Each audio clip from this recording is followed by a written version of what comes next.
ശരീരത്തിനും ശബ്ദത്തിനുമാണ്.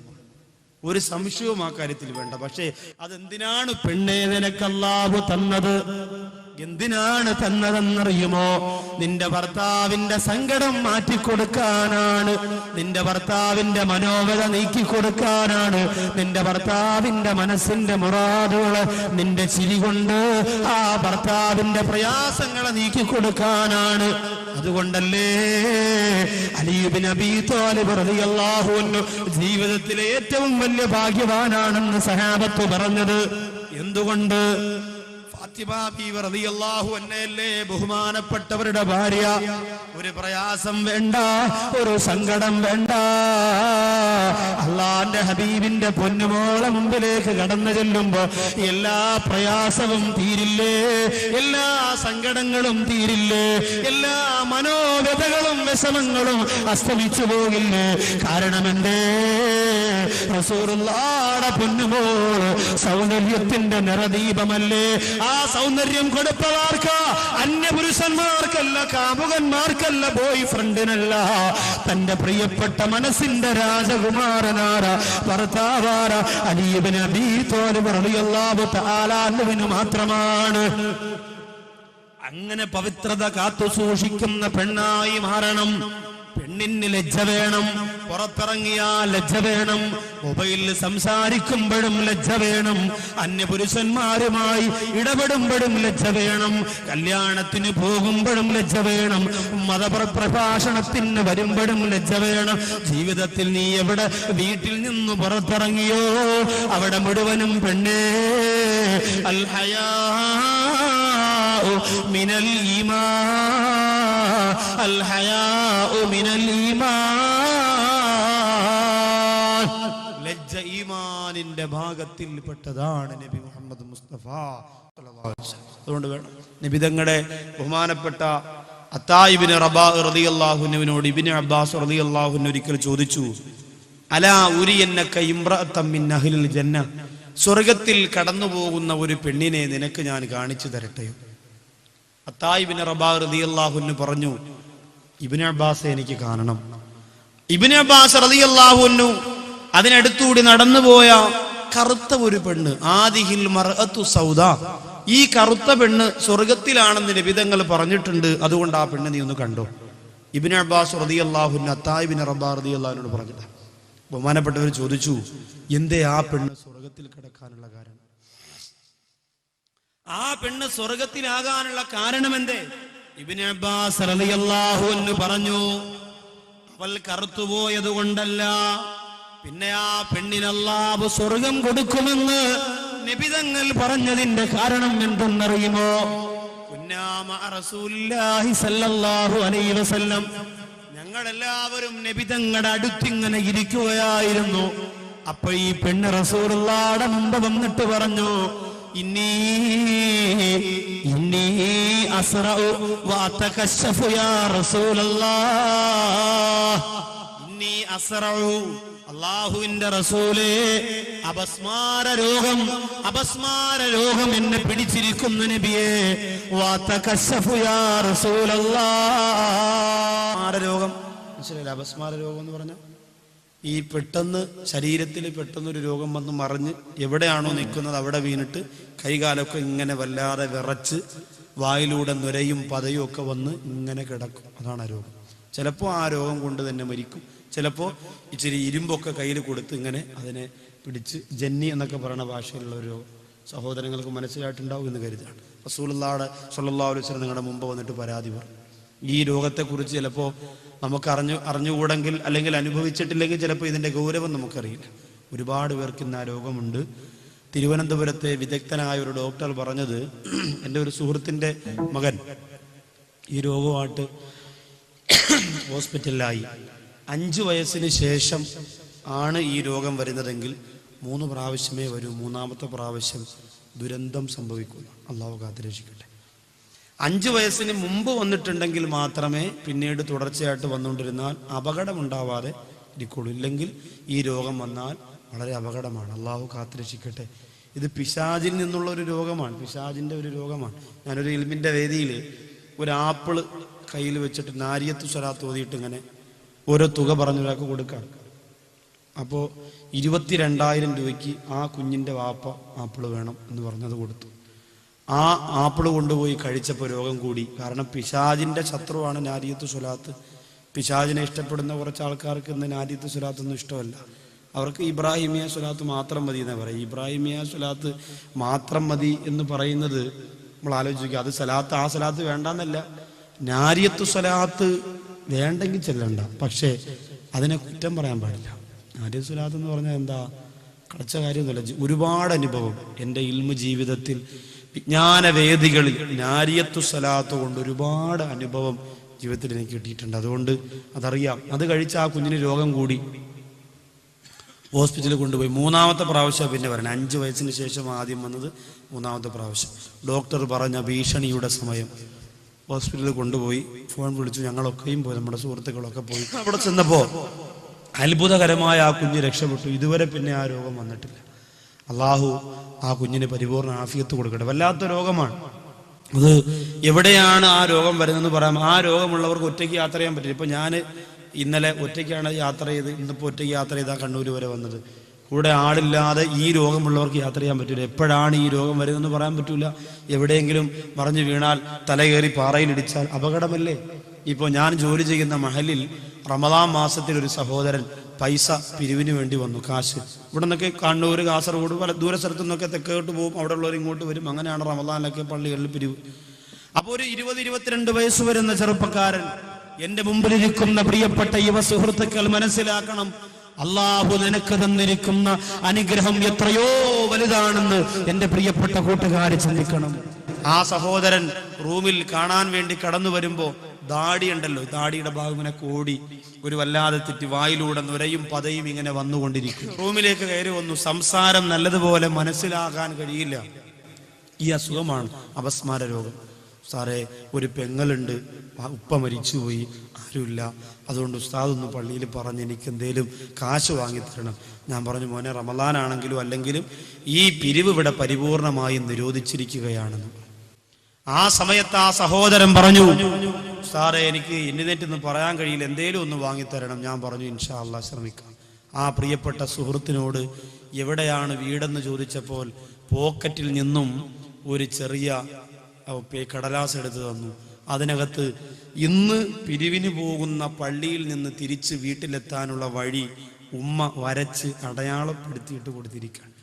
ഇതെന്തിനാണ് എന്ന് ഞാൻ ചോദിച്ചപ്പോൾ ആ സഹോദരൻ പറയുന്നു, ഞാൻ ഒറ്റയ്ക്കാണല്ലോ യാത്ര ചെയ്യുന്നത്, എവിടെയെങ്കിലും വെച്ച് എനിക്ക് ഈ അപസ്മാര രോഗം വന്ന് ഞാനങ്ങും മറിഞ്ഞു വീണുപോയാൽ, എന്റെ തലകയറി പാറയിലോ എവിടെയെങ്കിലും ഇടിച്ചുകൊണ്ട് എനിക്ക് അപകടം സംഭവിച്ചാൽ, എന്റെ മയ്യത്ത് എന്റെ ഉമ്മിച്ചാനെ കാണാൻ എന്റെ വീട്ടിലെത്തിക്കുന്നതിനുള്ള വഴിയാണ് അടയാളപ്പെടുത്തി പോക്കറ്റിനകത്ത് ഉമ്മച്ചി എല്ലാ ദിവസവും ഇട്ടു തരുന്നതെന്ന് പറഞ്ഞെങ്കിൽ, അള്ളാഹു തന്ന ആരോഗ്യം കൊണ്ട് തിയേറ്ററിന്റെ മുന്നിൽ തക്ബീർ വിളിക്കുന്ന ചെറുപ്പക്കാരാ, അള്ളാഹു തന്ന ആരോഗ്യം കൊണ്ട് പെണ്ണുങ്ങൾക്ക് വേണ്ടി വിചാരത്തിന്റെ പൂർത്തീകരണത്തിന് ഹറാമിന്റെ വഴികളിലൂടെ സഞ്ചരിക്കുന്ന യുവത്വമേ, സിനിമാ നടന്മാരുടെ ഫ്ലക്സ് ബോർഡ് അടിച്ചു വെച്ച് ഫാൻസ് അസോസിയേഷൻ ഉണ്ടാക്കി വെക്കുന്ന നട്ടലില്ലാത്ത യുവത്വമേ, അള്ളാഹു കൊടുത്തിരിക്കുന്ന മാരകമായ രോഗത്തിന്റെ അവസ്ഥ നിങ്ങൾക്കറിയുമല്ലോ. അള്ളാഹു നമ്മെ ആ രോഗത്തിൽ നിന്ന് കാത്തുരക്ഷിക്കട്ടെ. ഈ പെണ്ണ് വന്നിട്ട് നബിതങ്ങളോട് പറയുന്നു, ഇന്നീ അസ്റഉ വഅതകശഫു യാ റസൂലല്ലാഹ്, നബിയേ, എനിക്ക് ഈ രോഗമുണ്ട്, അതുകൊണ്ട് ഈ രോഗം മാറാൻ അവിടെ നിന്ന് ദുആ ചെയ്യണം നബിയേ. ഈ രോഗം മാറാ അല്ലാഹുവിന്റെ റസൂലേ അവിടെ നിന്ന് ദുആ ചെയ്യണം നബിയേ. പൊന്നാര നബി തങ്ങൾ പറഞ്ഞു, ഞാൻ ദുആ ചെയ്യാം. 2 ഉപാധികളുണ്ട്. ഈ രോഗം മാറാൻ അവിടെ നിന്ന് ദുആ ചെയ്യണം. അല്ലാഹുവിന്റെ റസൂൽ പറഞ്ഞു ദുആ ചെയ്യാം. ഞാൻ ദുആ ചെയ്താൽ ഈ രോഗം അള്ളാഹു മാറ്റിത്തരും. ശരിയാണ്, ഞാൻ ദുആ ചെയ്ത് രോഗം പരിപൂർണമായി മാറ്റിത്തരാം, സന്തോഷമായിട്ട് നിനക്ക് പോകും. ഒന്നെങ്കിൽ ഞാൻ അങ്ങനെ ചെയ്യാം, ഇല്ലെങ്കിൽ ഞാൻ ദുആ ചെയ്യില്ല. ഈ രോഗം ഇനിയും നിനക്ക് വരും. ആ രോഗത്തിൽ നീ ക്ഷമിക്കുകയാണെങ്കിൽ സ്വർഗം നിനക്ക് ഞാൻ വാങ്ങിത്തരാം പെങ്ങളെ. ഏതാണ് നിനക്ക് ആവശ്യം?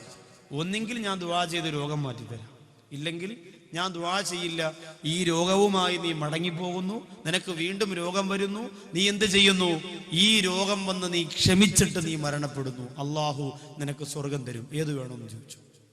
ഏത് വേണം? രണ്ട് കാര്യം അള്ളാന്റെ ഹബീബ് മുമ്പിലോട്ട് വെച്ചു.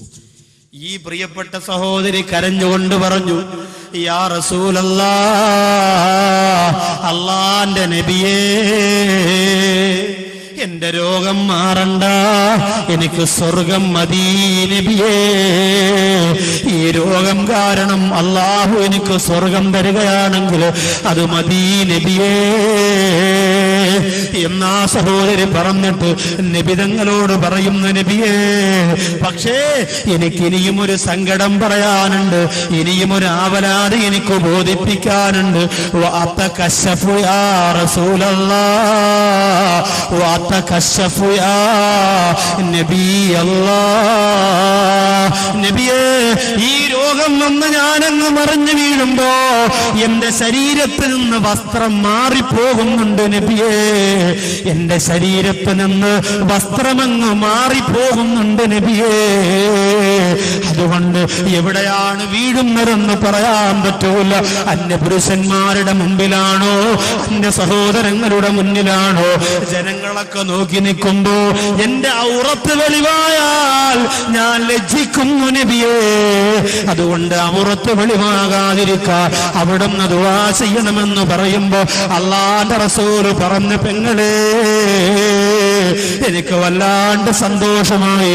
ഇനി ഒരിക്കലും നീ ആ രോഗം വന്ന് മറിഞ്ഞു വീഴുമ്പോ നിന്റെ ഔറത്ത് വെളിവാകൂല പെണ്ണേ.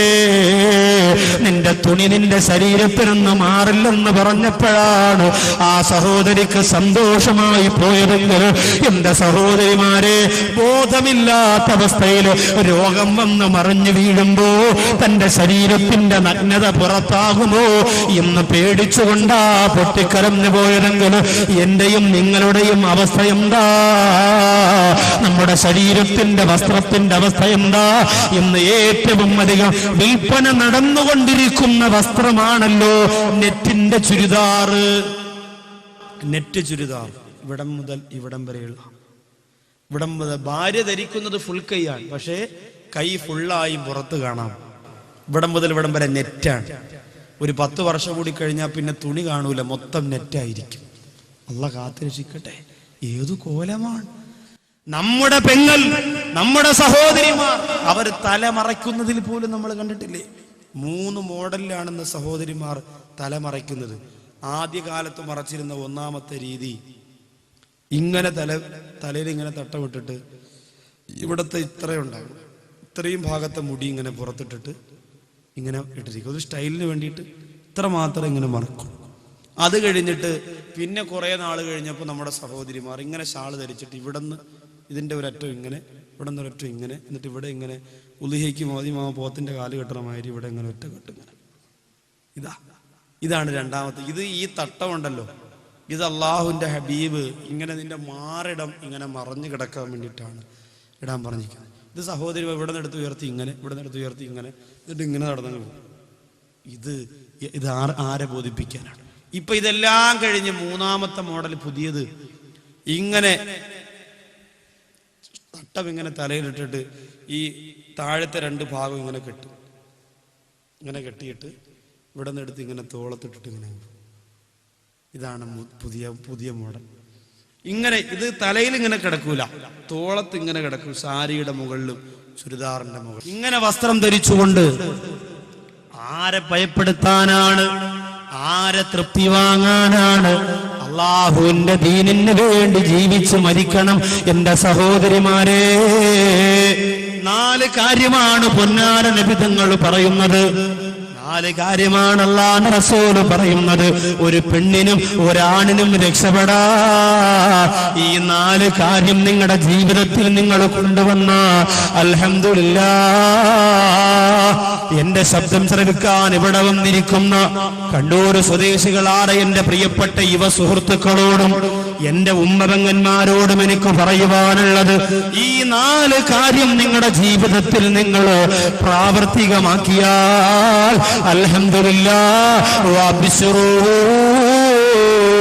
ബിൽ ജന്നത്തില്ലതീ കുന്തും തുഅദൂൻ, അല്ലാഹു നിങ്ങൾക്ക് വാഗ്ദാനം ചെയ്ത സ്വർഗ്ഗത്തോട് നമുക്ക് കടന്നു പോകാം.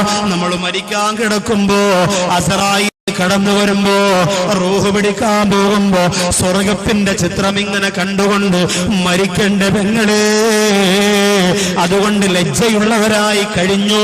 ഇനി പറയാൻ പോകുന്നത് അല്ലാഹുവിന്റെ റസൂല് പറയുന്നു, അർബഉൻ മിൻ സആദത്തിൽ മർഇ, അർബഉൻ മിൻ സആദത്തിൽ മർഇ. 4 കാര്യം ഒരു മനുഷ്യന്റെ ജീവിത വിജയത്തിന് നിദാനമാണ്.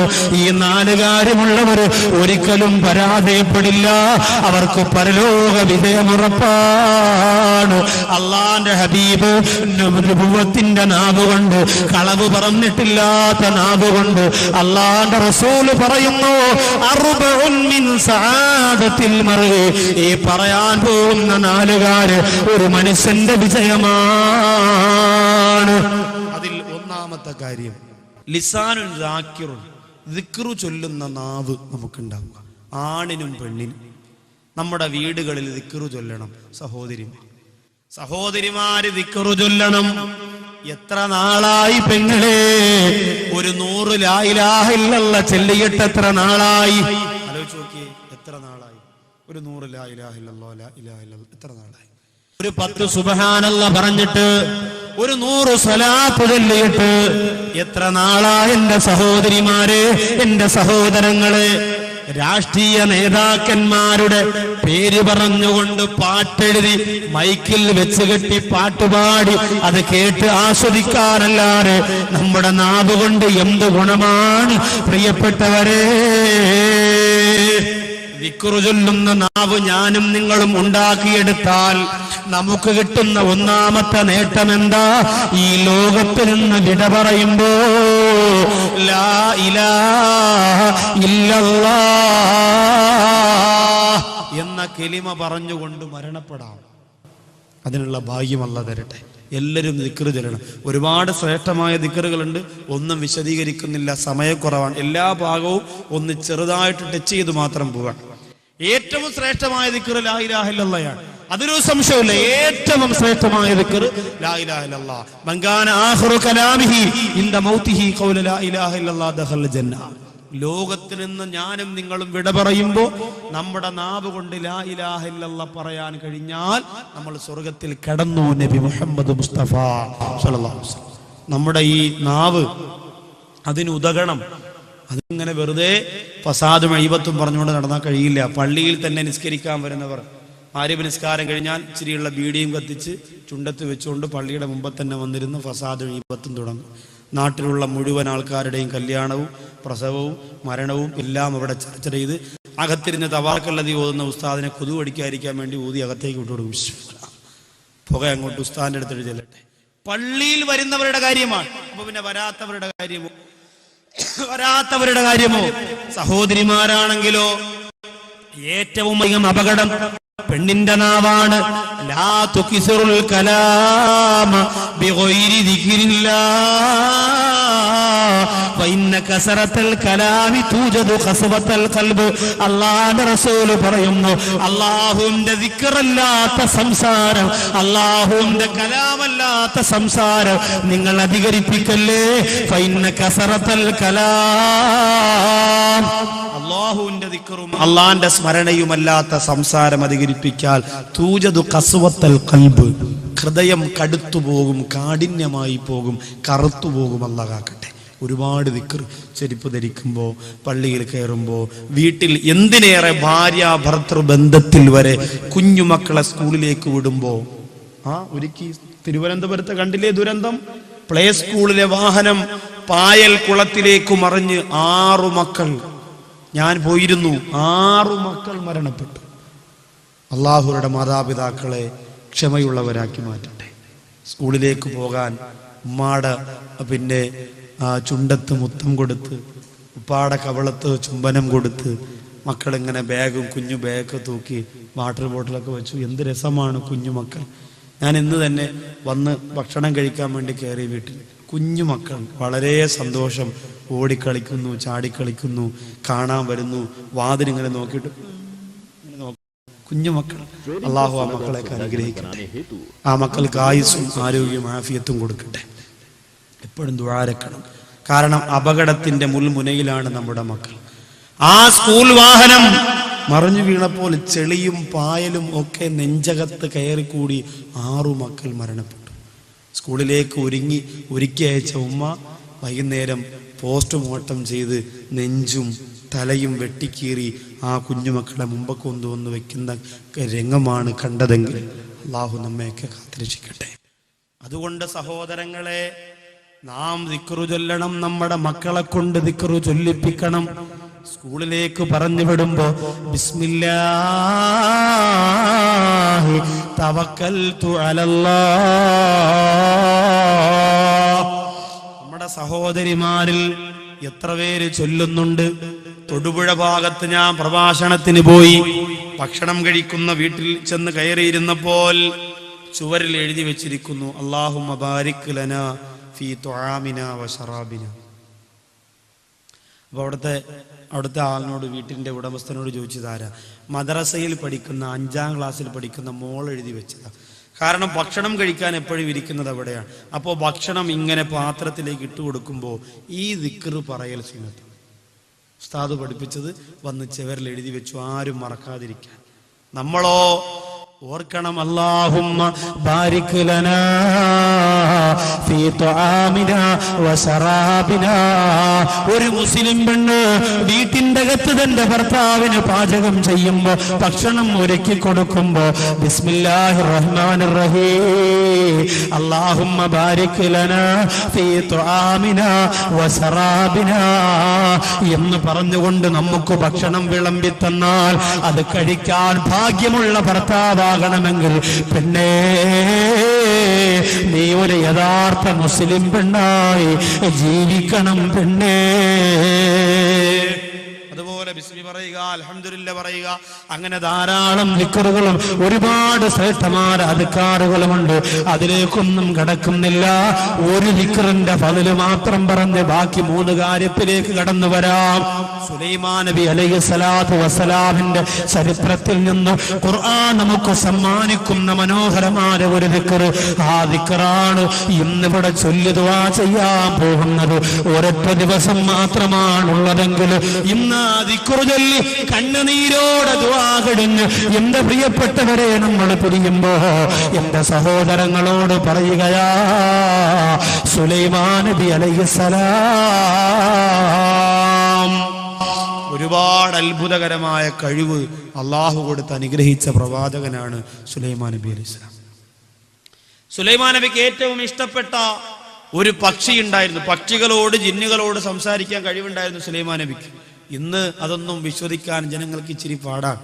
കാരണം അള്ളാഹുവിന്റെ ഹബീബ് പോലും സാധാരണ മനുഷ്യനെന്ന് പറയുന്നവരല്ലേ നമ്മുടെ സമുദായം. നിങ്ങളതിൽ പെട്ടുപോവല്ലേ എന്റെ കണ്ണൂര്. ഈ ശബ്ദം ശ്രവിക്കാൻ വന്ന പ്രിയപ്പെട്ട ചെറുപ്പക്കാരാ, എന്റെ സഹോദരിമാര്, അള്ളാന്റെ ഹബീബ് സാധാരണ മനുഷ്യനാണെന്ന് പറയുന്ന ഒരവസ്ഥ നിങ്ങൾക്ക് വരാൻ പാടില്ല. നബിതങ്ങള് സാധാരണ മനുഷ്യനല്ലേ അല്ല. അള്ളാന്റെ ഹബീബിന്റെ ഇസ്റാവും മിഅ്റാജും സ്വപ്നമാണെന്ന് പറയുന്നവരുണ്ട്. പടച്ച റബ്ബ് കാത്തിരക്ഷിക്കട്ടെ.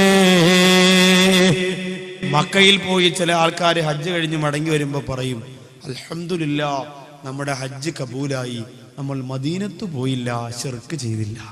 ചില ബിരുദന്മാരങ്ങനെ പറയും. അവർക്ക് നല്ല സ്വീകരണമാണ് നാട്ടിൽ കൊടുക്കുന്നത്. മദീനത്ത് പോകാതെ ഹജ്ജ് ചെയ്തിട്ട് വരുമ്പോ ഹജ്ജ് ശരിയായി, അതിലിപ്പോ സംശയമൊന്നുമില്ല. പക്ഷേ അള്ളാന്റെ ഹബീബിനെ പിണക്കിയവർക്ക് എന്ത് ഹജ്ജ്? അവരിനി കഅബാലയത്തിന്റെ ചോട്ടിൽ കിടന്നുറങ്ങി വർഷങ്ങളോളം അവിടെ സമയം ചെലവഴിച്ചാലും അള്ളാഹുവിന്, എന്റെ പ്രിയപ്പെട്ടവരെ, ഒരു കബൂലിയത്തും അവർക്ക് കൊടുക്കില്ല. നിബിതങ്ങൾ കഴിഞ്ഞിട്ടേ ഉള്ളൂ അവിടെ സ്വീകാര്യത. എന്താ കരുതിയത്? മദീനത്ത് പോകാതെ മക്കത്ത് പോയി എല്ലാം ചെയ്ത് നമ്മൾ ക്ലിയർ ആയി എന്ന് പറഞ്ഞ് വരുന്നവരുണ്ട്. രക്ഷയില്ല സഹോദരങ്ങളെ, അപകടമാണ്. അപകടമാണ്. ഹജ്ജ് ചെയ്തോ, മക്കയിൽ പോയി ഹജ്ജ് ചെയ്തു, പക്ഷേ മക്കയിൽ നിന്നും മദീന വരെ കേവലം 450 കിലോമീറ്റർ മാത്രമുള്ള 480 കിലോമീറ്റർ മാത്രമുള്ള മദീന. ആ മദീനയിലൊന്ന് ചെന്നിട്ട് സലാം പറഞ്ഞ് മടങ്ങി വരാറ് എങ്ങനെ മക്കയിൽ നിന്ന് വരാൻ എന്റെ സഹോദരങ്ങൾക്ക് കഴിയുന്ന പ്രിയപ്പെട്ടവരെ, അല്ലാഹു കാത്തുരക്ഷിക്കട്ടെ. അകതാരിൽ സ്വപ്നം വിടരും റൗള തന്നീലോറങ്ങും പ്രവാചകരെ, മദീനത്തെ മാട പിറാവുകളെ പാറിപ്പറക്കും മദീനമിലെ. അല്ലാഹുവിന്റെ ഹബീബ് കിടന്നിറങ്ങുന്ന മദീന ലോകത്തെ ഏറ്റവും നല്ല സൗന്ദര്യമുള്ള സ്ഥലമേതെന്ന് ചോദിച്ചാൽ റൗസാദ് ബാഖവിക്ക് പറയാറുള്ള മറുപടി അത് താജ്മഹലല്ല, അത് ഖുതുബ് മിനാറല്ല, അത് വീഗാലാൻഡല്ല, അത് ഗോൾഡൻ വാലിയല്ല, അത് ഗോവയല്ല, ഊട്ടിയല്ല, കൊടൈക്കനാലല്ല, പൊന്മുടിയല്ല. പിന്നെ എന്താണ് പ്രിയപ്പെട്ടവരെ? 10,000-കണക്കാന റഹ്മത്തിന്റെ മലക്കുകൾ സെക്കൻഡുകൾ തോറും പറന്നിറങ്ങുന്ന സൗന്ദര്യഗേഹമേ പുണ്യമദീന. അതൊന്ന് കാണണ്ടേ പെങ്ങള്? ആ മദീനത്ത് പോകാത്ത ജീവിതം എത്ര നഷ്ടമാണ് എന്റെ പ്രിയപ്പെട്ട സഹോദരങ്ങള്. അല്ലാഹുവിടെ ചെല്ലാനുള്ള തൗഫീഖ് നമുക്ക് തരട്ടെ. അതുകൊണ്ട് മദീനത്ത് പോകാൻ കഴിയാത്തവർ അത് അവരുടെ മിടുക്കാണെന്ന് കരുതണ്ട, അത് റസൂലുള്ളാഹിയുടെ മിടുക്കാണ്. കാരണം എന്താ? നിന്നെ റസൂലുള്ളാഹിക്ക് ഇഷ്ടമല്ല, അതുകൊണ്ട് നിന്നെ അവിടെ കടത്തൂല. നിന്നെ അള്ളാന്റെ ഹബീബിന് ഇഷ്ടമല്ലാത്തത് കൊണ്ട് മദീനയിലേക്ക് കാലെടുത്തു വെക്കാൻ അള്ളാന്റെ ഹബീബ് നിന്നെ അനുവദിക്കില്ല. അതുകൊണ്ട് എന്റെ പ്രിയപ്പെട്ട സഹോദരങ്ങളെ, അത് നിന്റെ മിടുക്കല്ല, അത് നമ്മുടെ ഹബീബിന്റെ മിടുക്കാൻ. നീ എവിടെ ചെല്ലണമെങ്കിൽ എഴുതിയുണ്ടാക്കി വെച്ച് പച്ച മലയാളത്തിൽ അച്ചടിച്ചു വെച്ച് റസൂലുള്ളാഹിനെ പരസ്യമായി അധിക്ഷേപിച്ച പുസ്തകങ്ങളൊക്കെ കത്തിച്ച് കരിച്ച് നീ കുറ്റപ്പെടുത്തിയ ഉസാരി ഇമാം, ഷാഫി ഇമാം, ഹനഫി ഇമാം അടക്കമുള്ള ആരിഫീങ്ങളായ ജ്ഞാനികളായ മുഴുവൻ ഔലിയാക്കന്മാരുടെയും ഗുരുത്വത്തോടെ പൊരുത്തത്തോടെ എല്ലാവരും മദീനയിൽ കാലെടുത്തു വെക്കാൻ എന്റെ പ്രിയപ്പെട്ടവരെ കഴിയില്ല. റബ്ബ് കാത്തുരക്ഷിക്കുമാറാകട്ടെ. അതുകൊണ്ട് പ്രവാചകന്മാരുടെ അമാനുഷിക കഴിവുകളിലൊന്നും പലർക്കും വിശ്വാസമില്ല. എന്നാലും സുലൈമാൻ നബി അലൈഹിസ്സലാത്തു വസ്സലാമിന് അല്ലാഹു കഴിവ് കൊടുത്തിരുന്നു. പക്ഷികളോട് സംസാരിക്കാൻ, ജിന്നുകളോട് സംസാരിക്കാൻ കഴിവ്. ഏറ്റവും ഇഷ്ടപ്പെട്ട പക്ഷിയായിരുന്നു ഹുദ്ഹുദ് എന്ന് പറയുന്ന പക്ഷി. മുഫസ്സിരീങ്ങൾ പറയുന്നു, ഈ കാലഘട്ടത്തിലെ മരം കൊത്തി എന്ന് പറയുന്ന ഒരു പക്ഷി ഉണ്ടല്ലോ, അതിന്റെ രൂപമാണ് ഹുദ്ഹുദിന് അല്ലാഹു കൊടുത്തത്. ഒരു ദിവസം ഹുദ്ഹുദിനെ കാണാനില്ല, എവിടെയോ പറന്നുപോയി ഹുദ്ഹുദ്. സുലൈമാൻ നബി അലൈഹിസ്സലാമിനോട് ബാക്കിയുള്ള പറവകളും ജിന്നുകളും വന്ന് അസൂയ മൂലം പരാതി പറഞ്ഞു. കാരണം എന്താ? ഹുദ്ഹുദിനോട് മാത്രം ഇത്ര സ്നേഹം കാണിക്കുമ്പോ സുലൈമാൻ നബിയോട് അവര് പറഞ്ഞു, നിങ്ങൾ ഒരുപാട് സ്നേഹം കൊടുത്തതുകൊണ്ട് നിങ്ങളോട് പറയാതെ ഹുദ്ഹുദ് പറന്നുപോയല്ലോ. നിങ്ങൾ അനുവാദമില്ലാതെ ഹുദ്ഹുദ് എവിടെയോ പറന്നുപോയല്ലോ. അതുകൊണ്ട് നിങ്ങൾ സ്വാതന്ത്ര്യം കൂടുതൽ കൊടുത്തതുകൊണ്ട് ഹുദ്ഹുദ് നിങ്ങളെ ബഹുമാനിക്കുന്നില്ല. സുലൈമാൻ നബി അലൈഹിസ്സലാം വിചാരിച്ചു ഹുദ്ഹുദ് തിരിച്ചു പറന്ന് വന്ന ഉടനെ തന്നെ വഴക്കു പറഞ്ഞ്, ശകാര വാക്കു പറഞ്ഞ് ഇനി ആ ഹുദ്ഹുദിനെ നിയന്ത്രിക്കണമെന്ന് തീരുമാനിച്ചു. അങ്ങനെ സുലൈമാൻ നബി കാത്തിരുന്നു. ഖുർആൻ പറയുന്ന ചരിത്രമാണ്. ഹുദ്ഹുദ് മടങ്ങി വന്നിട്ട് സുലൈമാൻ നബിയോട് പറഞ്ഞു, സുലൈമാൻ നബിയേ, ഞാനൊരു ജനതയെ കണ്ടു നബിയേ, യസ്ജുദൂന ലിശംസി, സൂര്യനെ സുജൂദ് ചെയ്തുകൊണ്ട് നിസ്കരിക്കുന്ന ഒരു വിഭാഗം ജനതയെ ഞാൻ കണ്ടു. അവർക്ക് വിശ്വാസം എത്തിയിട്ടില്ല നബിയേ, അവർക്ക് ഏകദൈവ വിശ്വാസം എത്തിയിട്ടില്ല. അതുകൊണ്ട് പ്രബോധനത്തിന് വേണ്ടി അവിടെ ചെല്ലണം നബിയേ. സുലൈമാൻ നബി ചോദിച്ചു, അവിടെ രാജ്യം ഭരിക്കുന്നതാരാണ്? ഹുദ്ഹുദ് എന്ന പക്ഷി പറഞ്ഞു, സുലൈമാൻ നബിയെ, അവിടെ രാജ്യം ഭരിക്കുന്നത് ബൽക്കീസ് എന്ന് പറയുന്ന ഒരു രാജ്ഞിയാണ്. സുലൈമാൻ നബി അലൈഹിസ്സലാം ചോദിച്ചു, ബൽക്കീസിന്റെ പ്രത്യേകതകൾ എന്തൊക്കെയാണ്? ഹുദ്ഹുദ് പറയുന്നു, നബിയേ, ബൽക്കീസിനൊരു മനോഹരമായ സിംഹാസനമുണ്ട്. സുലൈമാൻ നബിയെ, നിങ്ങളുടെ സിംഹാസനം തോറ്റുപോകുന്ന സിംഹാസനമാണ്. കണ്ണഞ്ചിപ്പിക്കുന്ന പ്രകാശത്തിന്റെ പ്രോജ്വല പ്രഭ പരത്തുന്ന മനോഹരമായ വിശാലമായ ഒരു സിംഹാസനമാണ്. അതുകൊണ്ട് സുലൈമാൻ നബിയേ അവിടുന്ന് പ്രബോധനത്തിന് അവിടെ എത്തണം. സുലൈമാൻ നബി പറഞ്ഞു, ജിന്നുകളൊക്കെ വിളിച്ചു കൂട്ടിയിട്ട് പറഞ്ഞു, ഒരു ലെറ്റർ എഴുതി സുലൈമാൻ നബി. ഖുർആൻ പരിചയപ്പെടുത്തുന്ന കത്ത് അതാണ്. ബിസ്മില്ലാഹിർ റഹ്മാനിർ റഹീം എന്നെഴുതിയ കത്ത് ഇസ്ലാമിന്റെ പ്രബോധനവുമായി ഹുദ്ഹുദിന്റെ ചുണ്ടത്ത് വെച്ചുകൊണ്ട് ഹുദ്ഹുദ് എന്ന് പറയുന്ന പക്ഷിയെ പറഞ്ഞു വിട്ടു. ആ പക്ഷി പറന്നു ചെല്ലുന്നു, ബൽഖീസ് രാജ്ഞിയുടെ സിംഹാസനത്തിൽ ചെല്ലുന്നു. ബൽഖീസ് രാജ്ഞിക്ക് ആ കത്ത് കൊണ്ട് കൊടുക്കുന്നു. ചരിത്രം വിശാലമാണ്, ഞാൻ വിശദീകരിക്കുന്നില്ല, സമയക്കുറവാണ്. ബൽഖീസ് രാജ്ഞി ആ കത്ത് വായിച്ചിട്ട് തന്റെ അണികളോട് പറഞ്ഞു, പ്രിയപ്പെട്ടവരെ, സുലൈമാൻ എന്ന് പറയുന്ന പ്രവാചകനുണ്ട്. ആ പ്രവാചകൻ ഇസ്ലാം എന്ന് പറയുന്ന മതത്തിന്റെ പ്രബോധനവുമായി കടന്നു വന്നിരിക്കുകയാണ്. അതുകൊണ്ട് അത് യഥാർത്ഥ പ്രവാചകനാണോ എന്ന് പരിശോധന നടത്താൻ ഞാനും പരിവാരങ്ങളും സുലൈമാൻ നബിയുടെ കൊട്ടാരത്തിലേക്ക് യാത്ര പോകാൻ തീരുമാനിച്ചിരിക്കുന്നു. വിളിച്ചു പറഞ്ഞു.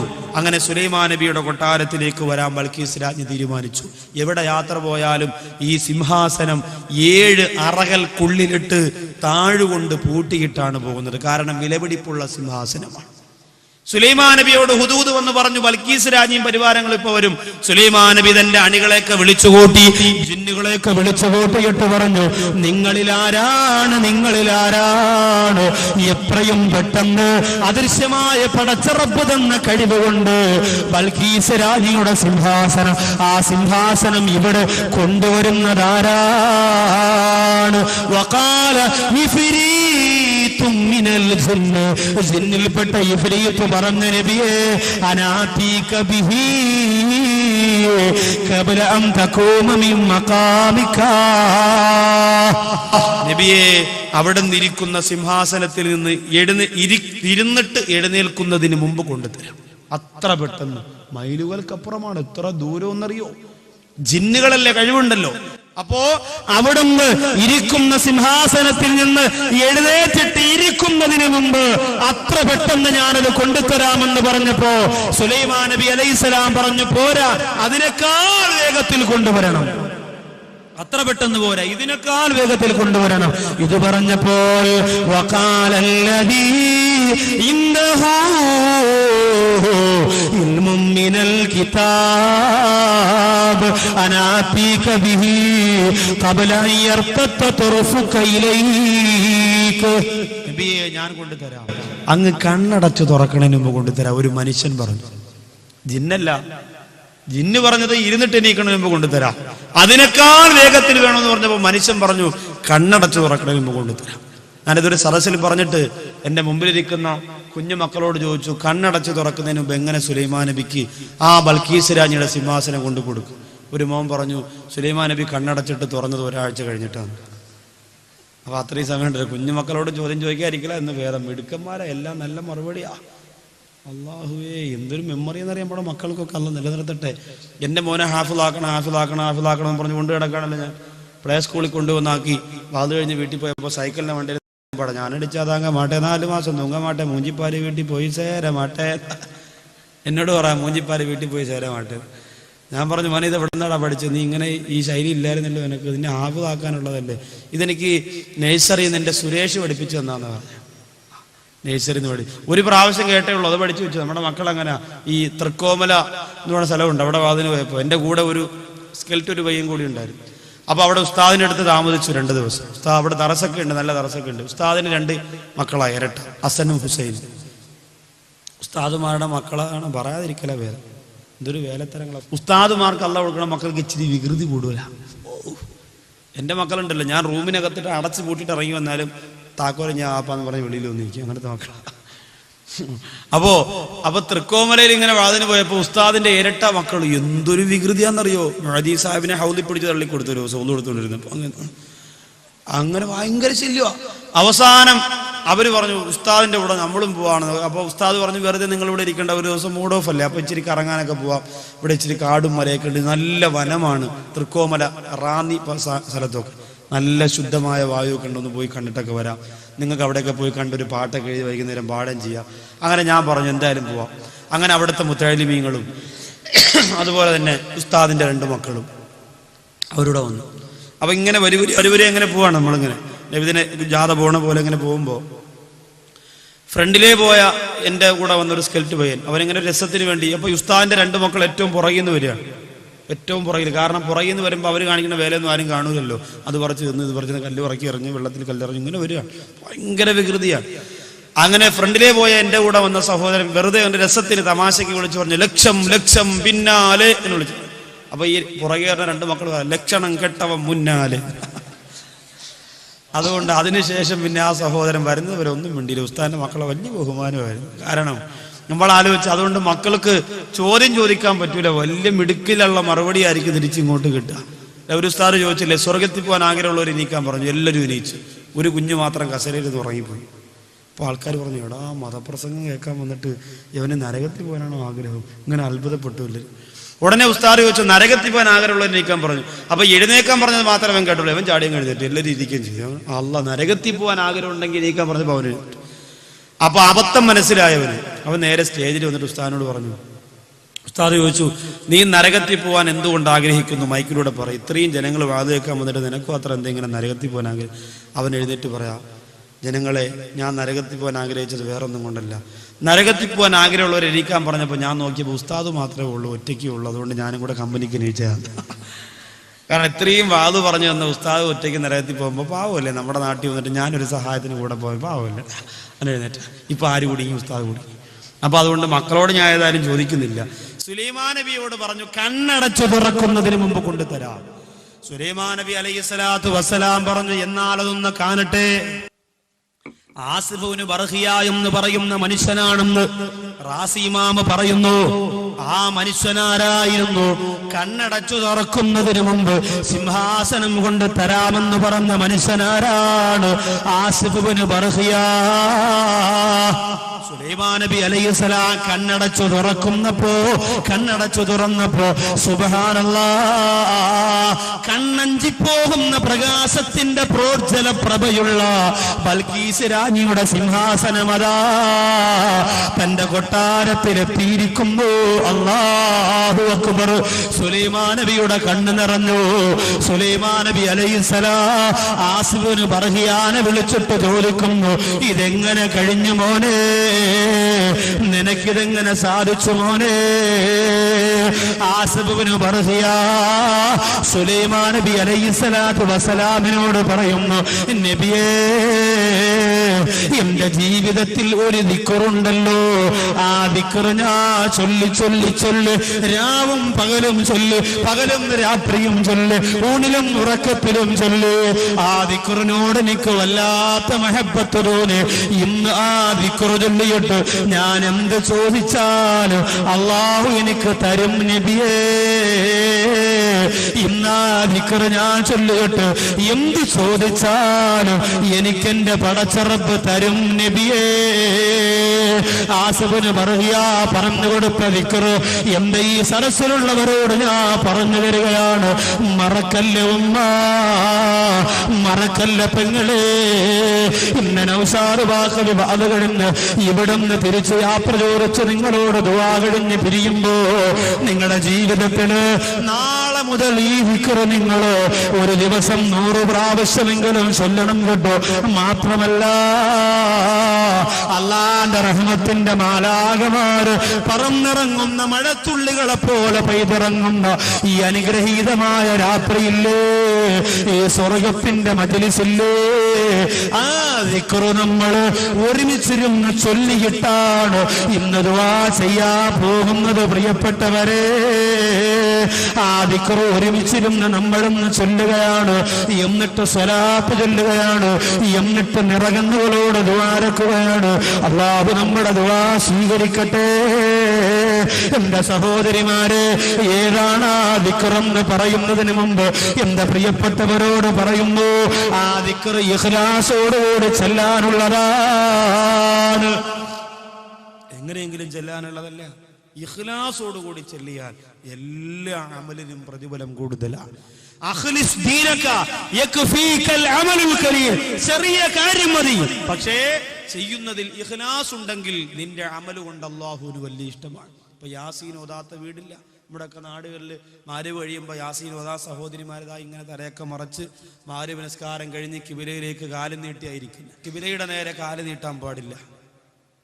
ഇപ്പോൾ ഇങ്ങോട്ട് പടിഞ്ഞാറ് ഇങ്ങോട്ട് കിബില ഇങ്ങോട്ടാണെങ്കിൽ ഇങ്ങനെ നിസ്കരിച്ചു ഇരുന്ന് സലാം വിട്ടിട്ട് കാലങ്ങനെ തന്നെ നീട്ടി ചുവരിൽ ചാരി ഇരുന്നിട്ട് യാസീൻ ഓതും. കിബിലയ്ക്കു നേരെ നീട്ടിടല്ലേ കാല്, ഖുർആന്റെ നേരെയും നല്ലതല്ലേ ഹാല്. അല്ലാഹുവിന്റെ കഅബാലയത്തിന്റെ നേരെ കാല് നീട്ടിയിരിക്കാൻ പാടില്ല, അത് അദബകേടാണ്. ഖുർആനിന്റെ നേരെയും കാല് നീട്ടാൻ പാടില്ല, ഖുർആനിന്റെ നേരെയും കാല് നീട്ടാൻ പാടില്ല, കിബിലയുടെ നേരെയും കാല് നീട്ടാൻ പാടില്ല, അദബകേടാ. അങ്ങനെ യാസീൻ ഓതാൻ വേണ്ടി ഇരിക്കുമ്പോൾ യാസീൻ ബുക്ക് കയ്യിലെടുക്കും. ഖുർആനിന്റെ ഹൃദയമാണ് യാസീൻ. ഒരു ദിവസം ഓതിയാൽ വളരെ പുണ്യമാണ്. പക്ഷെ നമ്മുടെ സഹോദരിമാർ ഓതുന്നത് എങ്ങനെയാണ്? യാസീൻ ഇങ്ങനെ എടുത്ത് കയ്യിൽ വെക്കും. എന്നിട്ട് യാസീൻ വൽ ഖുർആനിൽ ഹകീം എന്ന് പറയുമ്പോൾ ഈ വലത്തെ കൈ ഷാളിന്റെ അടിയിൽ കൂടെ ഇങ്ങനെ തലയിൽ പോവും. എന്നിട്ട് ഇങ്ങനെ പേനുണ്ടല്ലോ, പേൻ, അവര് ഇന്ന കലമുനൽ അലാ സിറാത്തിൻ മുസ്തഖീം. ഓരോ മുബീൻ കഴിയുമ്പോഴും 10 പേൻ വെച്ച് ഷഹീദാകും. ഇതെന്ത് യാസീനോദല? ഇഖ്ലാസോടെ മനസ്സ് നിറഞ്ഞ സങ്കടത്തോടെ അല്ലാഹുവിന്റെ ഖുർആൻ ഓതിയിട്ട് എന്റെ പ്രിയപ്പെട്ടവരെ യാസീൻ ഓതിയിട്ട് ദ്വാരന്നിട്ട് ദിക്ർ ചൊല്ലിയിട്ട് സലാത്ത് ചൊല്ലിയിട്ട് മനസ്സ് അല്ലാഹുവിന് അർപ്പിച്ചുകൊണ്ട് ഇന്നീ ദിക്ർ നിങ്ങൾ ചൊല്ലിയാൽ അല്ലാഹു വലിയ വലിയ രോഗം കൊടുത്തുകൊണ്ടിരിക്കുന്ന കാലമല്ലേ. മലപ്പുറത്ത് കണ്ടില്ലേ 3 മക്കളുള്ള ഉമ്മയും ഉപ്പയും, ആ 3 മക്കൾക്കും വിഷം കൊടുത്തു. ഉമ്മയും ഉപ്പയും വിഷം കഴിച്ചുകൊണ്ട് മരണപ്പെട്ടു. എന്തേ കാരണമെന്നറിയോ? മൂത്ത മകൻ അല്ലാഹു ക്യാൻസർ കൊടുത്തു. മൂത്ത മകന് പടച്ചതമ്പുരാൻ ക്യാൻസർ കൊടുത്തു. ആ ക്യാൻസർ കൊടുത്തിട്ട് ചികിത്സിക്കാൻ നിവർത്തിയില്ലാത്തത് കൊണ്ട് പൊന്നുമോൻ മരുന്നില്ലാതെ മുമ്പ് കിടന്ന് നീറി മരണപ്പെടുമ്പോ അത് കാണാൻ കഴിയാതെ ആ മകന് വിഷം കൊടുത്തു. ശേഷമുള്ള 2 മക്കൾക്കും ചോറിലൂടെ വിഷം കലർത്തിയിട്ട് വാരി ഊട്ടിയിട്ട് മരണപ്പെട്ടു പോരെങ്കിൽ അല്ലാഹു എന്നെയും നിങ്ങളെയും കാത്തേക്ഷിക്കട്ടെ. വളർന്നു വരുന്ന നമ്മുടെ പ്രിയപ്പെട്ട മക്കളെ മാരകമായ രോഗങ്ങളിൽ നിന്ന് അല്ലാഹു കാത്തുരക്ഷിക്കട്ടെ. ക്യാൻസർ പോലെ, ട്യൂമർ പോലെ, കിഡ്നി തകരാറ് പോലെ ഒരു രോഗം വന്നാ നമ്മുടെ എല്ലാ സമ്പത്തും തകർന്നടിയൂലെ, നമ്മുടെ എല്ലാ സുഖങ്ങളും നശിക്കൂലെ. എത്രയോ ചെറുപ്പക്കാര് മരണപ്പെട്ടു പോയി എന്റെ സഹോദരിമാരെ. അതുകൊണ്ട് സ്വലാത്ത് ചൊല്ലി ദിക്ർ ചൊല്ലി യാസീനോട് അല്ലാഹുവിനോട് ദുആരുന്നു. ഇന്ന് നിങ്ങളൊക്കെ ഭാഗ്യമുള്ളവരാണ്. കാരണം എന്തെന്നറിയോ? ഇന്ന് പറയാൻ പോകുന്ന ഈ ദിക്റുണ്ടല്ലോ, യാസീന് പറയുക എന്ന മനുഷ്യന് ഇത്രത്തോളം പദവി ലഭിച്ച ദിക്റുണ്ടല്ലോ, ആ ദിക്ർ ഇന്ന് ഈ സരസിനെ ഒന്നടങ്കം ചൊല്ലിയിട്ട് ദുആ ചെയ്യാൻ പോവുകയാണ്. മാരകമായ രോഗങ്ങൾ വരാതിരിക്കുക, അപകട മരണം വരാതിരിക്കുക, ക്യാൻസറും ട്യൂമറും വരാതിരിക്കുക, കിഡ്നി തകരാറ് വരാതിരിക്കുക, കുഞ്ഞുമക്കൾ അപകടത്തിൽപ്പെടാതിരിക്കുക, വിദേശ രാജ്യത്ത് കഴിയുന്ന ഭർത്താവിന് ദുരന്ത ദുരിതം വരാതിരിക്കുക. പഴയതുപോലല്ല ഇന്നത്തെ ഗൾഫ് ജീവിതം വല്ലാത്ത കഷ്ടപ്പാടാണ്. ഗൾഫ് ജീവിതം വല്ലാത്ത ദുരന്തമാണ്. ദുആ ചെയ്തേ പറ്റൂ. അവരേക്കുന്ന പൈസ കൊണ്ട് ഐഹീരിന്റെ ചെരുപ്പ് വാങ്ങിയിട്ട് മോഡലിംഗ് ആയ പെണ്ണായി നടന്നാ പോരാ, അവർക്ക് വേണ്ടി ദുആ ചെയ്യണേ പെങ്ങളെ. അതുകൊണ്ട് ഞാൻ എന്റെ ഈ സരസ്വരോട് പറയുകയാണ്, പ്രിയപ്പെട്ട KTUSന്റെ പ്രവർത്തകര് ഒരുപാട് കഷ്ടപ്പെട്ടുകൊണ്ട് ഇത്രത്തോളം വലിയ ഒരു പരിപാടി ഈ നാട്ടില് സംഘടിപ്പിക്കുമ്പോ ഇന്നൊരൊറ്റ ദിവസമാണ് നിങ്ങൾക്ക് മുന്നിൽ വന്നിട്ട് ഞാൻ പിരിയുന്നതെങ്കിലും ദുആ ചെയ്തുകൊണ്ട് പിരിയുമ്പോ ബാക്കിയുള്ള 3 കാര്യങ്ങളോട് പറയാനുണ്ട്. ജീവിത വിജയത്തിന് നിദാനമായ ആണിനും പെണ്ണിനും ജീവിതത്തിൽ ഉപയോഗപ്രദമായ 4 കാര്യത്തിൽ 1 ദിക്റെന്ന് പറഞ്ഞല്ലോ. ആ ദിക്ർ ഇൻഷാ അല്ലാഹ് അതിന്റെ ഏറ്റവും ശ്രേഷ്ഠമായ ഒരു പദവിയുടെ ചരിത്രവും പറഞ്ഞല്ലോ. ആസിബുന് ബർഹിയ ചൊല്ലിയ ആ ദിക്ർ നമ്മളൊന്ന് ചൊല്ലിയിട്ട് ദുആരക്കുമ്പോ എന്റെ മുമ്പിലിരിക്കുന്ന സഹോദരങ്ങളോട് പറയുന്നു, നമ്മുടെ മക്കൾക്ക് വലിയ രോഗം വരാതിരിക്കുക, നമുക്ക് അപകടം വരാതിരിക്കുക, നമുക്ക് ദുരന്തം വരാതിരിക്കുക, നമുക്ക് ദുരിതം വരാതിരിക്കുക. എന്റെ പ്രിയപ്പെട്ടവരെ, ആ ദിക്റും ചൊല്ലി 11 പ്രാവശ്യം ആ ദിക്റും ചൊല്ലി 11 സലാത്ത് റസൂലുള്ളാഹിയുടെ മദീനയുടെ പച്ചക്കുബ്ബ മനസ്സിൽ നിയ്യത്ത് ചൊല്ലി ഇൻഷാ അല്ലാഹ് ദുആ ചെയ്യും. അതുകൊണ്ട് എല്ലാവരും ദുആ ചെയ്യണം. എപ്പോഴാണ് മരിക്കുന്നതെന്ന് പറയാൻ പറ്റില്ല. മുഅ്മിനായി ഈമാനോടുകൂടി മരിക്കണം. നമ്മുടെ നാട്ടിലൊരു ഉസ്താദ് റമളാൻ മാസത്തിൻ്റെ തറാവീഹിൻ്റെ സുജൂദിൽ മരണപ്പെട്ടു. അള്ളാഹു അദ്ദേഹത്തിൻ്റെ ഖബർ വിശാലമാക്കി കൊടുക്കട്ടെ. പ്രാവശ്യം ഹജ്ജിന് മക്കയിൽ വെച്ച് മരണപ്പെട്ട കേരളത്തിലെ 4 പേർ, മദീനയിൽ മരണപ്പെട്ട 3 പേർ, അതിൽ പത്തനംതിട്ട സ്വദേശിയായ ഒരു സഹോദരി മദീനത്ത് വന്നു മരണപ്പെട്ടു. അവരൊക്കെ നല്ല മരണമാണ്. നമ്മളെപ്പോഴാണ് മരിക്കുക എന്ന് പറയാൻ പറ്റൂല. രാഷ്ട്രീയത്തിൻ്റെ ചർച്ചകൾ ആവശ്യമില്ലാതെ കടയിലും കമ്പോളത്തിലും ഇരുന്ന് ചർച്ച നടത്തി തമ്മിലടിയും ബഹളവുമായി എൻ്റെ പ്രിയപ്പെട്ടവരെ നാം നശിക്കരുത്. അള്ളാഹു കാത്തുരക്ഷിക്കുമാറാകട്ടെ. അള്ളാഹയെ ഭയന്ന് ജീവിച്ച് അസ്റായിൽ കടന്നു വരുമ്പോൾ ലാ ഇലാഹ ഇല്ലല്ലാഹ് പറഞ്ഞു മരിക്കാനുള്ള ശ്രമം നിങ്ങൾ നടത്തണം. യൂസുഫ് നബി അലൈഹിസ്സലാം പോലും അള്ളാഹുവിനോട് പറഞ്ഞത് ഇനി എന്തു വേണം യൂസുഫ് എന്ന് ചോദിച്ചപ്പോൾ തവഫനി മുസ്ലിമ, എന്നെ മുസ്ലിമാക്കി മരിപ്പിക്കണം പടച്ചറബേ എന്നാണ് പറഞ്ഞത്. അതുകൊണ്ട് സഹോദരങ്ങളെ, അതിൽ നമുക്ക് ആർക്കും ഗ്യാരണ്ടിയില്ല. ബഹുമാനപ്പെട്ട മാത്തൂർ UP മുഹമ്മദ് ഉസ്താദ് നിങ്ങൾ കേട്ടിട്ടുണ്ടാവും. അദ്ദേഹമൊക്കെ വലിയ മഹാനാണ്. ഒരു സദസ്സിൽ അദ്ദേഹം പെരുമ്പാവൂർ ഭാഗത്തൊരു വാദിൻ്റെ മജ്‌ലിസിൽ ഞാൻ ദിക്റിനെ കുറിച്ച് 2 മണിക്കൂർ പ്രസംഗിച്ചു. അതിനുശേഷം ബഹുമാനപ്പെട്ട ഉസ്താദിൻ്റെ ദുആ, അദ്ദേഹം എല്ലാവരോടും ദുആ ചെയ്യാൻ വസിയത്ത് ചെയ്തത് നിങ്ങളെല്ലാവരും ഈമാൻ കിട്ടി മരിക്കാൻ വേണ്ടി ദുആ ചെയ്യണമെന്നാണ്. ആ വിഷയത്തിൽ ആർക്കും ഗ്യാരണ്ടി പറയാൻ കഴിയില്ല. കാരണം അന്ത്യം മോശമാകുന്ന ഒരുപാട് പേരുണ്ട്. അള്ളാഹു കാത്തിരക്ഷിക്കട്ടെ. അതുകൊണ്ട് എൻ്റെ സഹോദരങ്ങളോട് പറയുന്നു, കളിച്ച് ചിരിച്ച് രസിച്ച് രമിച്ച് സുഖിച്ച് നടക്കാതെ അതിനിടയിൽ അള്ളാഹെ ഓർക്കാനുള്ള സമയം കണ്ടെത്തണം. ഒഴിഞ്ഞു കിടക്കുന്ന പള്ളികളിൽ ഖുർആൻ കയ്യിൽ വെച്ചുകൊണ്ട് കരയുന്ന മനസ്സുകളെ ഉണ്ടാക്കിയെടുക്കണം. അലമാരയിൽ അടുക്കി വെച്ചിരിക്കുന്ന ഖുർആൻ എൻ്റെ സഹോദരിമാരെടുത്ത് ഓതണം. തബാറക്കല്ലദീയും അർറഹ്മാനും സൂറത്തുൽ വാഖിയയുമൊക്കെ എല്ലാ ദിവസവും പാരായണം ചെയ്യുന്ന നല്ല ഈമാനുള്ള മിടുക്കികളായ സഹോദരിമാരായി മാറണം. അള്ളാഹു സുബ്ഹാനഹു വ തആല പുറത്തുള്ള പർദ പോലെ അകത്തുള്ള ഹൃദയവും അള്ളാഹു ശുദ്ധമാക്കി തരാൻ ഞാൻ ദുആ ചെയ്യാം. നിങ്ങൾ ഇന്നു മുതൽ പരിശ്രമിക്കണം. നാഥൻ തൗഫീഖ് തരട്ടെ. ഒരുപാട് കാര്യങ്ങൾ, ഒത്തിരി വിഷയങ്ങൾ നിങ്ങളോട് സംസാരിക്കണമെന്ന് ആഗ്രഹമുണ്ട്. പക്ഷേ ഒരൊറ്റ ദിവസം, ആ ഒരു ദിവസം പോലും നാളെയും മറ്റന്നാളും കാസർഗോഡ് മാത്രം കൊടുത്തതാണ്. അല്ലെങ്കിൽ ഒരു ദിവസത്തിന് വേണ്ടി മാത്രം ഇവിടെ കണ്ണൂർ വന്നിട്ട് പോകാൻ ശരീരത്തിന് ആഫിയത്തിന് ബുദ്ധിമുട്ടുള്ളത് കൊണ്ട് അതിന് മെനക്കെടില്ലായിരുന്നു. പക്ഷെ നാളെയും മറ്റന്നാളും കാസർഗോഡ് ആയതുകൊണ്ട് കണ്ണൂർ വന്നിട്ട് ഇവിടെ നിന്ന് തന്നെ പോകാമല്ലോ എന്ന് കരുതുമ്പോൾ ആ ഒരു ദിവസം കിട്ടിയതാണ്. അതുകൊണ്ട് ഇൻഷാ അല്ലാഹ് എല്ലാവരും ദുആ ചെയ്യണം. 2 ദിവസം കിട്ടാൻ കഴിവിൻ്റെ പരമാവധി പരിശ്രമിച്ചു നോക്കിയതാണ്. ഒരു നിർവാഹവും ഇല്ലാത്തത് കൊണ്ട് ക്ഷമിക്കുക. വരും വർഷങ്ങളിൽ സമയങ്ങളിൽ ഇൻഷാ അല്ലാഹ് വിവിധ വിഷയങ്ങൾ, കുടുംബജീവിതം, നരകം, സ്വർഗം, മരണം ഒക്കെയും ഇൻഷാ അല്ലാഹ് വിശാലമായി തന്നെ ചർച്ച ചെയ്യാം. അള്ളാഹു അനുഗ്രഹിക്കട്ടെ. വേറെ വിഷയങ്ങളിലേക്കൊന്നും കടക്കാതെ ഈ വൈകിയ വേളയിൽ ഇനി ഇൻഷാ അല്ലാഹ് ദുആ ചെയ്യാൻ പോവാണ്. എല്ലാ യുവാക്കളും നല്ല ദീനീ പ്രവർത്തകരും നല്ല സഹോദരങ്ങളും ഒരുപാട്, ഞാൻ പിന്നെ ഭക്ഷണം കഴിക്കാൻ വന്ന വീട്ടിലെ സഹോദരിമാരും എൻ്റെ കൂട്ടുകാരും ഒക്കെ വളരെ സ്നേഹവും സന്തോഷവും. അള്ളാഹു അവരെയൊക്കെ അനുഗ്രഹിക്കട്ടെ. അവർക്കൊക്കെ വേണ്ടി എന്നും എപ്പോഴും ഇൻഷാ അല്ലാഹ് ദുആ ചെയ്യും. പിന്നെ നാട്ടുകാരാ, നിങ്ങളുമായിട്ട് ഒരുപാട് സംസാരിക്കാനും സംവദിക്കാനും ഒന്നും നേരം കിട്ടിയില്ല. വന്ന് ഇത്തിരി ക്ഷീണമായതുകൊണ്ട് തന്നെ കണ്ണൂർ ലോഡ്ജിൽ റൂമൊക്കെ എടുത്ത് ഇച്ചിരി നേരം ഒന്ന് വിശ്രമിച്ചു. അൽഹംദുലില്ലാ. അപ്പോൾ അതുകൊണ്ട് അതൊക്കെ കഴിഞ്ഞിട്ടാണ് വന്നത്. അല്ലാഹു സുബ്ഹാനഹു വ തആല ഈ അനുഗ്രഹീതമായ വേദിയിൽ പടച്ചറബിൻ്റെ പൊരുത്തം കിട്ടുന്നവരാക്കി നമ്മെ മാറ്റുമാറാകട്ടെ. വീടിന് പേര് വെക്കുമ്പോൾ സ്ത്രീകളുടെ പേരിടുന്നതാണോ നല്ലത്, അതല്ല പുരുഷന്മാരുടെ പേരാണോ ഇടേണ്ടത്? സ്ത്രീകളുടെ പേരിടുന്നതിൽ കുഴപ്പമുണ്ടോ? വീടിനിപ്പോൾ പേരിടുന്നതിൽ ഇപ്പോൾ ഒരു കുഴപ്പമില്ല. അതിപ്പോൾ ഏത് പേരിട്ടാലും മതി. പിന്നെ വീടിന് പേരിടുമ്പോൾ ശ്രദ്ധിക്കാനുള്ള ഒരു കാര്യമാണ്. വീടിന് പേരിടുമ്പോൾ വലിയ വീട് വെക്കും ചില ആൾക്കാർ. ഇപ്പോഴത്തെ മോഡലാണ്. 10 ലക്ഷം രൂപയുടെ വീട് വെച്ചിട്ട് മോഡൽ ഒരു പേരിടും. എന്തെന്നറിയുമോ? കുടിൽ എന്ന് പേരിടും. അള്ളാഹെ കളിയാക്കലാണ്. 10-15 ലക്ഷം രൂപയുടെ വീട് വെച്ചിട്ട് എനിക്കിതൊരു കുടിലിൻ്റെ അത്രേ ഉള്ളൂ, അതുകൊണ്ട് കുടിൽ എന്ന് പേരിടും. ഒരു മോഡലായിട്ട് കാണുക, അത് പാടില്ല. വീടിനിപ്പോൾ പിന്നെ നല്ല മനോഹരമായ പേരുകളൊക്കെ സഹോദരങ്ങൾ ഇടാറുണ്ട്. എൻ്റെ വീട്ടുപേര് ദാറുൽ ഇഷ്ക് എന്നാണ്. ദാറുൽ ഇഷ്ക് എന്ന് പറഞ്ഞാൽ സ്നേഹഭവനം എന്നാണ്. അപ്പോൾ അങ്ങനെയുള്ള നല്ല പേരുകളാണ് കൂടുതൽ. അല്ലാതെ നബീസാന്നും സുവൈദാന്നും സൂറാന്നും വീടിന് അതിപ്പോൾ വിട്ടുകൂടാന്നല്ല, അതിനേക്കാളും നല്ലത് മനോഹരമായ മറ്റു നല്ല പേരുകൾ ഇടുന്നതാണ്.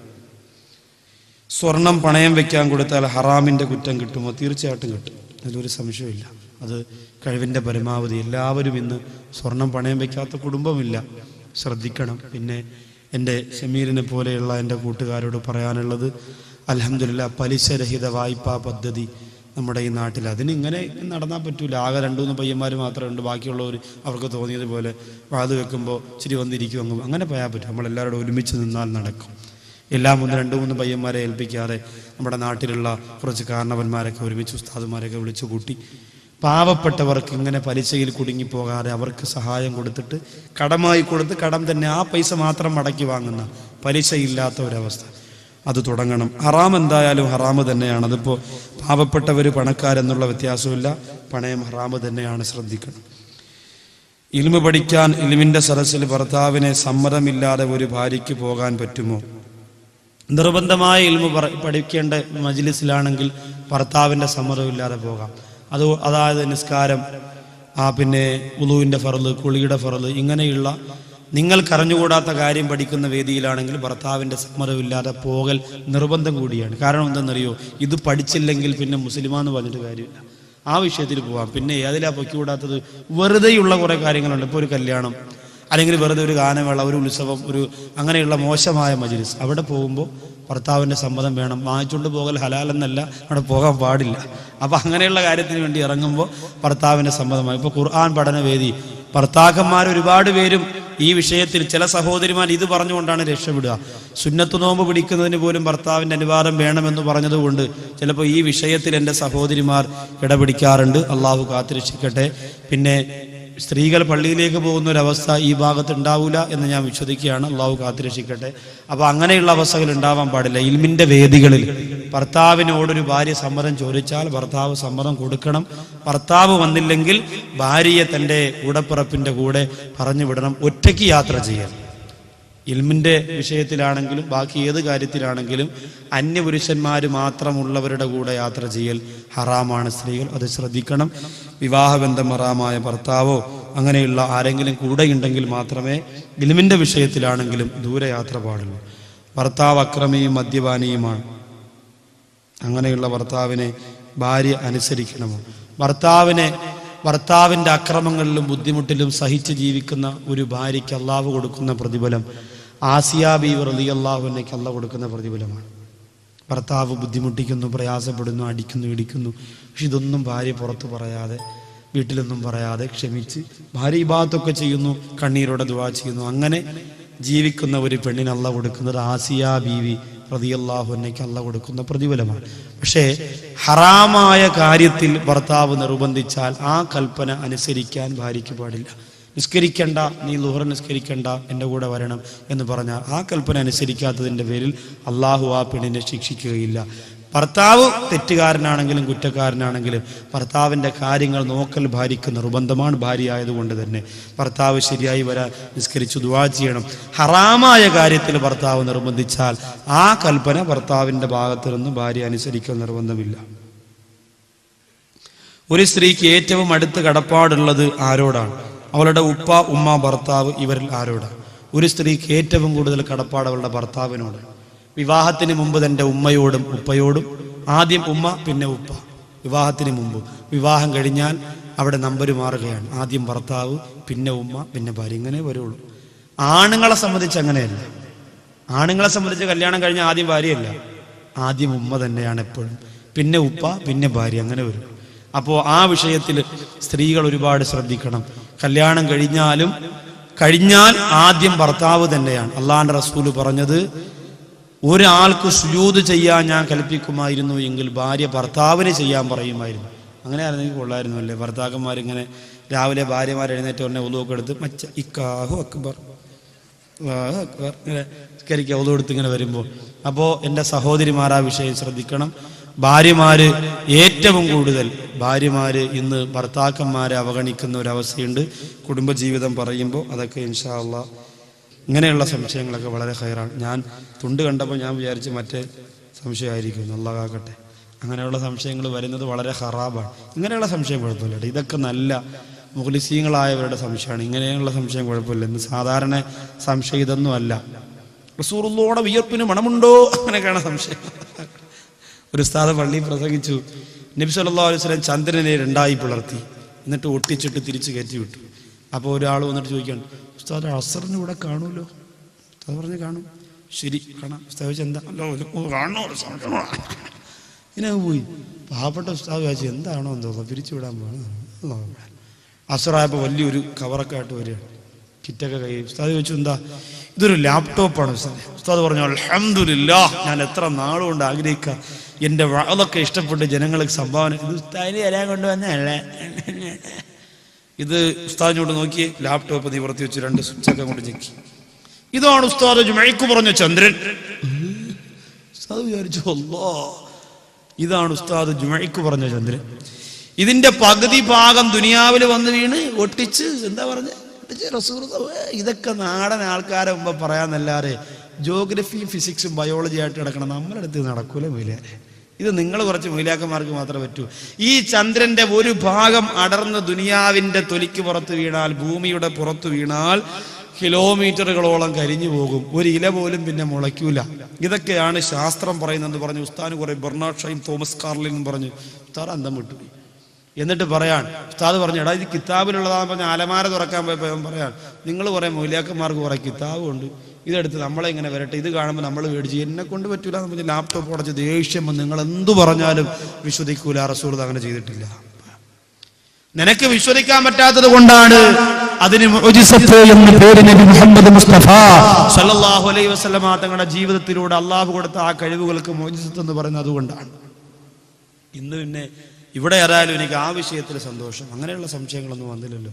അത് വന്നാൽ ഖറാബാണ്. പലരെയും വേദനിപ്പിച്ച് മറുപടി പറയേണ്ടി വരും. പിന്നെ രൂപഭാവങ്ങൾ മാറും, പിന്നെ വിഷയം മാറും, പിന്നെ സംസാരത്തിലൊക്കെ ഇച്ചിരി കട്ടി കൂടും, പിന്നെ സ്ത്രീകളുടെ വിഷയം മാറി വേറെയിലേക്ക് പോകും. അല്ലാഹ് കാക്കട്ടെ. അതുകൊണ്ട് അങ്ങനെയുള്ള ആശങ്കകളൊന്നും മനസ്സിൽ വേണ്ട. പണം കൂടുമ്പോൾ, പവർ കൂടുമ്പോൾ റസൂലുള്ളാഹി ചെറുതായി പോകരുത്. ഇച്ചിരി സൗന്ദര്യവും സൗഭാഗ്യവും കൂടുമ്പോൾ തറാവീഹ് ചെറുതായി പോകരുത്. ഒന്നും കുറയണമെന്ന താല്പര്യം ഉണ്ടാവരുത്. അതിൽ പെട്ടുപോകരുത്. പടച്ചറബ്ബ് കാത്തുരക്ഷിക്കട്ടെ. എല്ലാവരും എഴുന്നേറ്റ് നിന്നുകൊണ്ട് ഞാൻ പറയുന്ന ദിക്ർ 11 പ്രാവശ്യം ചെല്ലുക, കൂടെ 11 സലാത്തും ചെല്ലുക. അള്ളാഹു അനുഗ്രഹിക്കട്ടെ. ബിസ്മില്ലാഹിർ റഹ്മാനിർ റഹീം.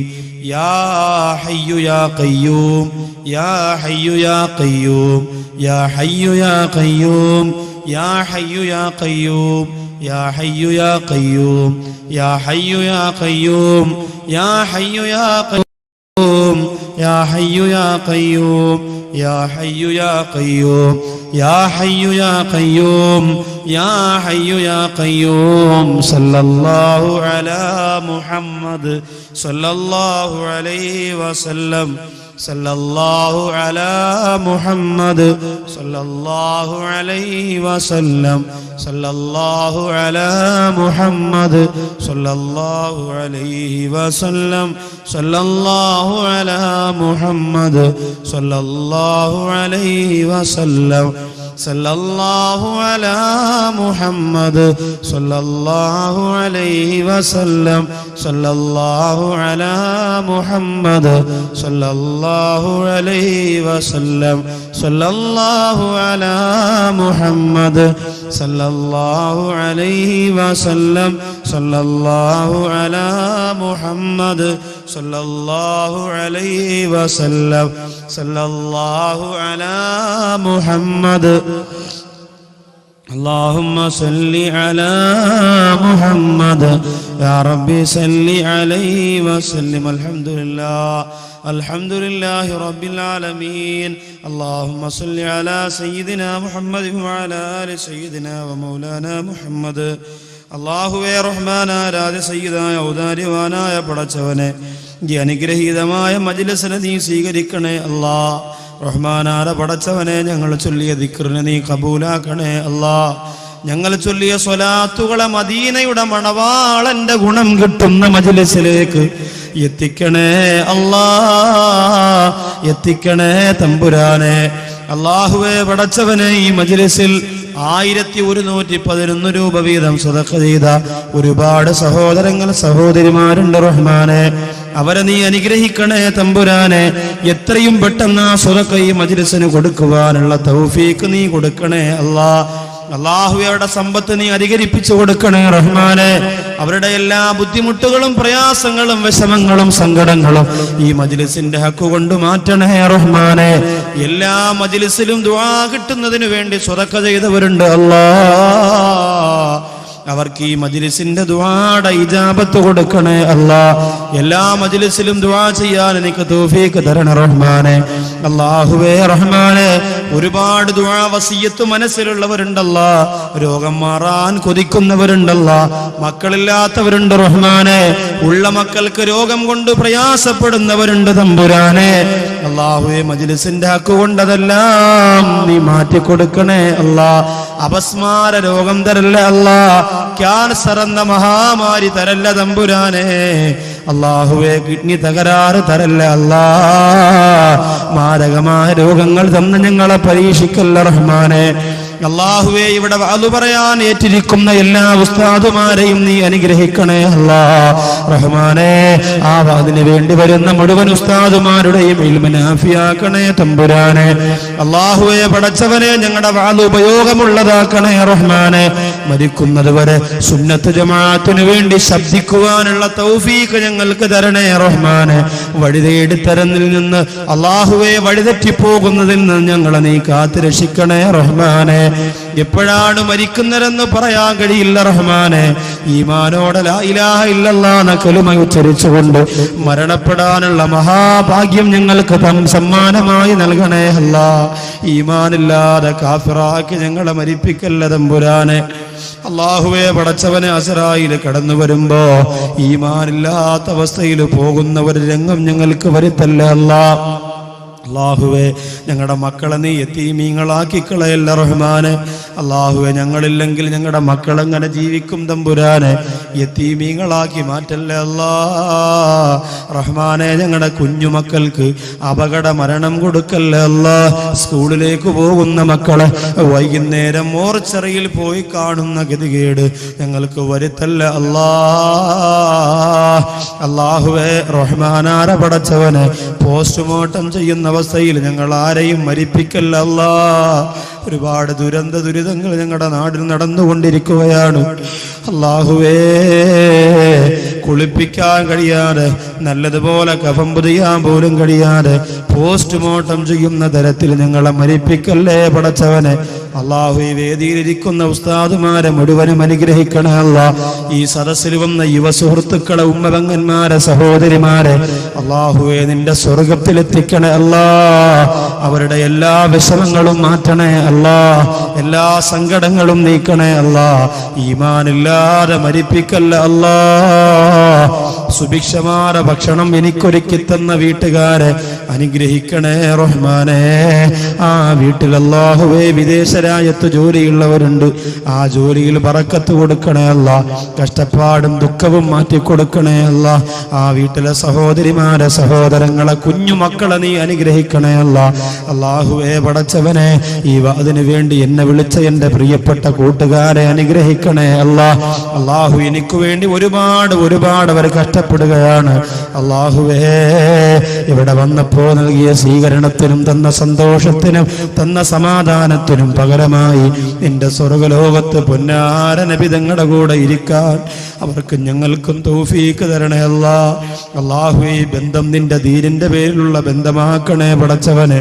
അല്ലാഹുവിന്റെ ഹബീബ് സാധാരണ മനുഷ്യനാണെന്ന് ഞങ്ങളുടെ നാവ് കൊണ്ട് പറയിപ്പിക്കല്ല അല്ലാഹ്. അല്ലാഹുവേ മദീനയിൽ പോകാതെ, മദീന കാണാതെ വെറുപ്പോടെ മടങ്ങി വരുന്നവരാക്കി ഞങ്ങളെ മാറ്റല്ല അല്ലാഹ്. മരിക്കുന്നതിന് മുമ്പ് ഹജ്ജും ഉംറയും ചെയ്യാനുള്ള തൗഫീഖ് തരണേ അല്ലാഹ്. അല്ലാഹുവേ ഹജറുൽ അസ്വദ് മുത്താൻ, അറഫയിൽ നിന്ന് ദുആ ചെയ്യാൻ, ഹറമിൽ സുജൂദ് ചെയ്യാൻ തൗഫീഖ് തരണേ റഹ്മാനെ. പൊന്നാര നബിതങ്ങൾ കിടന്നുറങ്ങുന്ന മദീന, ലക്ഷക്കണക്കിന് പ്രവാചക പ്രേമികളുടെ മനസ്സ് ഉരുകി ഒലിക്കുന്ന മദീന, അവിടെ ചെല്ലാൻ കൊതിയുണ്ട് റബ്ബേ. മദീന കാണാതെ ഞങ്ങളെ മരിപ്പിക്കല്ല അല്ലാഹ്. മദീനയുടെ റൗള ശരീഫിന്റെ മുറ്റത്ത് ചെന്ന് അസ്സലാമു അലൈക യാ റസൂലല്ലാഹ് എന്ന് പറഞ്ഞ് കരയാ ഞങ്ങൾക്ക് തൗഫീഖ് തരണേ. സ്വലാത്തു ചൊല്ലാൻ ഒരുപാട് സ്വലാത്തു ചൊല്ലാൻ, സ്വലാത്ത് ചൊല്ലി ചൊല്ലി ചൊല്ലി ചൊല്ലി നബി തങ്ങളെ കണ്ടു മരിക്കാൻ ഞങ്ങൾക്ക് തൗഫീഖ് തരണേ അല്ലാഹ്. മൊബൈൽ കൊണ്ട് വഴിതെറ്റുന്നവരാക്കല്ലേ അല്ലാഹ്. ബ്ലൂ ഫിലിമും മെസ്സേജുകളുമായി ഹറാമിന്റെ വഴികളിലേക്ക് ഇറങ്ങിത്തിരിക്കുന്ന യുവത്വത്തെ കാത്ത് രക്ഷിക്കണേ അല്ലാഹ്. എത്രയോ 20 വയസ്സുകാര്, 30 വയസ്സുകാര്, 18 വയസ്സുകാര് ക്യാൻസർ എന്ന രോഗം വന്ന് അല്ലാന്ന് വിളിച്ച് ഹോസ്പിറ്റലിന്റെ അകത്ത് കഴിയുന്നു. റബ്ബേ, ഞങ്ങളെ കാത്ത് രക്ഷിക്കണേ അല്ലാ. രോഗങ്ങളിൽ നിന്ന് രക്ഷപ്പെടുത്തണേ അല്ലാ. അല്ലാഹുവേ, പടച്ചവനെ, ഞങ്ങളുടെ ഉമ്മ ഞങ്ങളെ ശപിക്ക